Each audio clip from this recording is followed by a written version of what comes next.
In today's junk journal with me, I'm going to be working in this Christmassy festive junk journal.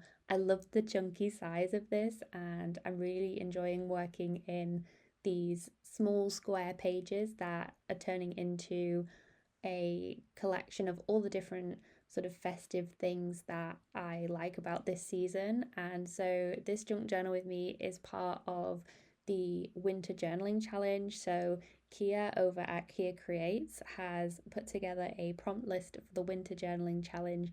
I'll pop it up on screen if you haven't seen, and there's a collection of prompts that are themed around kind of like the scents of the season, which I thought was really different. I haven't seen anything like this. So I am doing holiday hues, and there's a bunch of other creators that are also taking part in this challenge. So I'll leave all the information linked down below if you want to check any of those out and follow throughout the month of December with all of the different prompts and the different creators. But for holiday hues, I wanted to kind of merge the way that I do neutral colored journaling. So, if you've been here before, then you know that I love my neutrals. And one of the things that I always find really interesting when it comes to doing like festive journaling, like I've tried to do the December daily, etc., in the past, and I always find that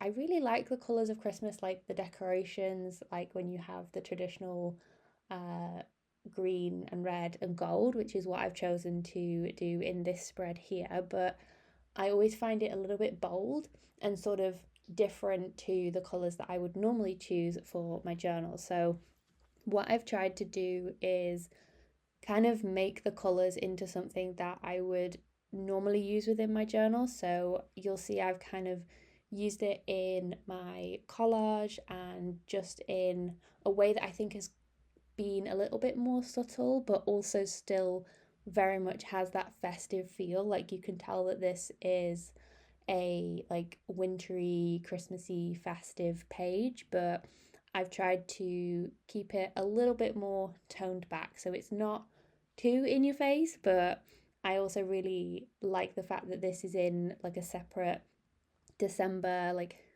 wintry themed journal so that I can kind of, fully embrace everything about the season. So, yeah, when I thought of holiday hues, I definitely went towards the traditional red, green, and gold. It's what I always associate with like decorations, and with gold as well. I wanted to play with something that would be shimmery on my page, but not be too like distracting from everything else. So I kept a lot to just using collage on this page. I've got the diary of an Edwardian lady here, and I've just picked out something that's like of the season in terms of the imagery that I'm using for this page. So I'm not going like full in your face with what I'm using. I wanted it to be a little bit more subtle, as I was saying. So I thought that this bird here sitting on a little branch with, I think they're like little red berries or something.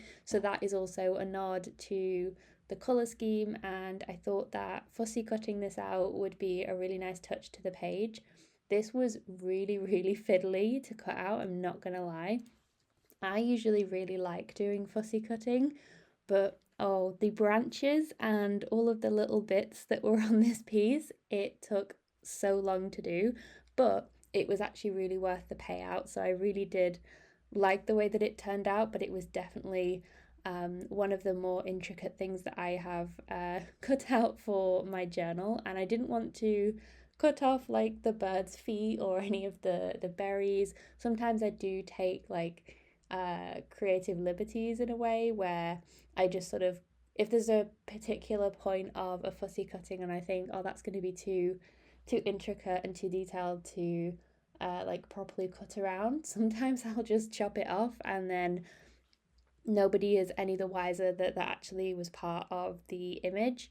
But this is quite a large image, and I decided to sort of overhang it on the left hand side so that it would span across the page but also wouldn't take over completely for all the collage that I've got on there. So I'm just using my glue stick here to very carefully add the glue onto the back of this, because the last thing I wanted was to accidentally break one of the branches off, which I could always, like, fix by attaching it separately, but I really wanted to try and avoid that. So it was a little bit fiddly to do this. And then I positioned this onto the page. Now I did have to move this around a little bit because the initial placement where I added it, I kind of pressed it down to make sure that it was nice and secure on the page.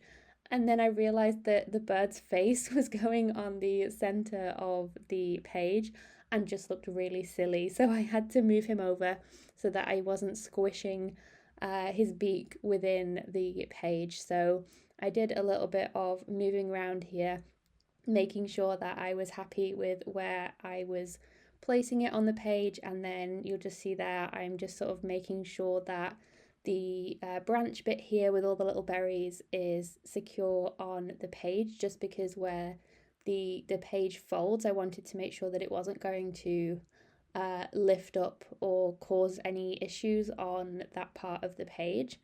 And I really like the way that the red of the berries kind of popped against the green, and having the red of that sort of carried over to the other half of the page, I think helps with keeping things a lot more cohesive. So that's definitely a little tip if you're working with a colour scheme like this, especially if it's one that maybe you don't work with as often.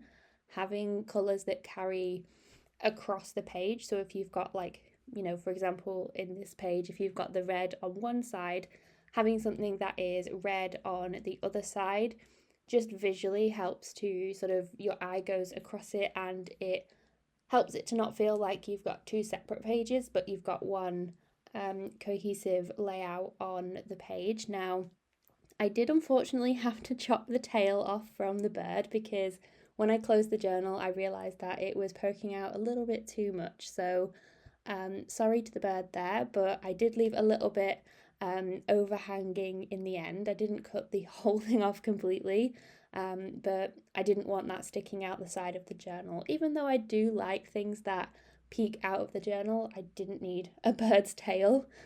So I just decided to cut that off. Plus, it would have kind of got a bit crumpled, I think, anyway. So that just helped it to be nice and neat and contained on the page. Now, it's not normally one of my journal pages if I don't add some form of, like, detailing or scribbling or dots or what have you with a white pen. So I like to use a white Uniball Signo to do this. This is just in one of the finer tips, and you probably can't tell too much on camera, but in person and when you're, like, obviously close up to the journal, you can see a lot more the little details.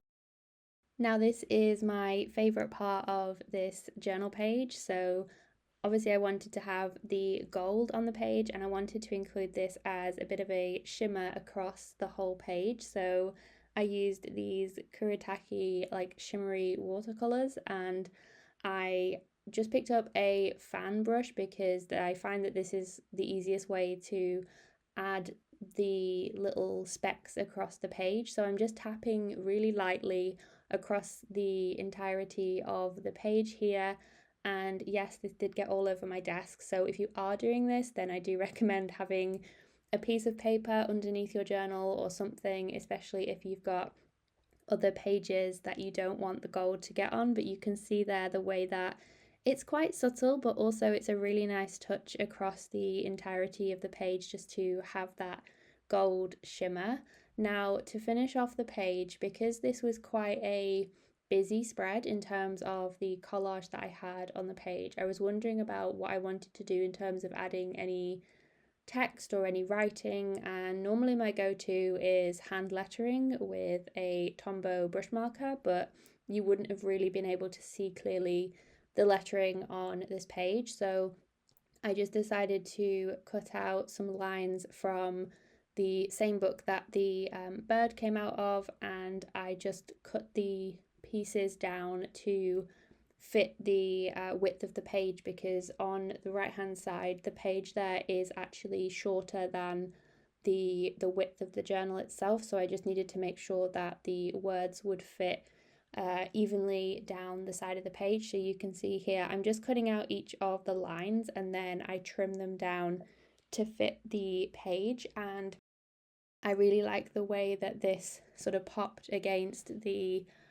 darker background of the dark green and the book text, and it definitely stands out. So that's another thing if you're working with busier backgrounds, is having your text on something can help to lift it. So potentially what I could have done if I wanted to do hand lettering is I could have done that on some separate paper and then cut that out, and it would have worked exactly the same. But I quite liked the font of this, and I felt that it sort of brought the whole page together. Plus, the quote was relevant to the page as a whole, so I thought that it would be nice to include this within the page itself. And so that is everything that I did for this little holiday hues page. So I hope you enjoyed journaling along with me for this. Like I said, this is part of the winter journaling challenge hosted by Kia. So I will leave all the information linked down below if you want to find out more, see what everybody else in the collaboration is creating, or even if you want to join in with some of the prompts yourself. So I'd love to know, if you've got this far, what are your favorite like winter or holiday themed color combinations? Do you go for the red, green, and gold like me, like the traditional, or do you like maybe a blue and silver sort of frosty vibe? Let me know in the comments down below. And if you're working on your own Christmas journal as well, what color scheme are you going for in there? Are you using one sort of theme throughout, or are you sort of dotting around with loads of different colours? I'd love to know what you're doing for your wintry holiday themed journaling or crafts. So, as always, I hope you have a wonderful rest of your day, and I will see you in the next one.